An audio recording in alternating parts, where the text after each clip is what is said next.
हातकणंगले पेठवडगाव रस्त्यावर जीपने मोपेडला धडक दिल्याने झालेल्या अपघातात महाविद्यालयीन युवती शीतल महेश माळी वय 19 जागीच ठार झाली, तर सानिया संतोष भोसले वय 19 दोघी गंभीर जखमी झाली.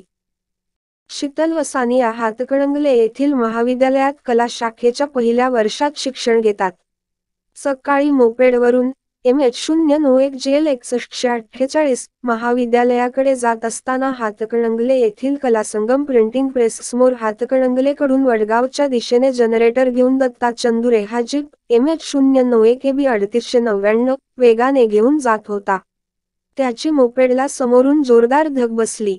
त्यात मोपेडवरील शीतल व सानिया रस्त्यावर जोरदार आपटल्या. शीतलच्या डोक्यास गंभीर दुखापत झाल्याने ती जागीच ठार, तर सानिया गंभीर जखमी झाली.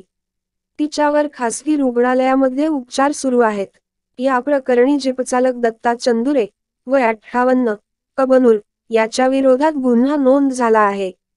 हातकणंगले ग्रामीण रुग्णालय येथे विच्छेदन करून मृतदेह नातेवाईकांच्या ताब्यात देण्यात आला. यावेळी नातेवाईकांनी आक्रोश केला.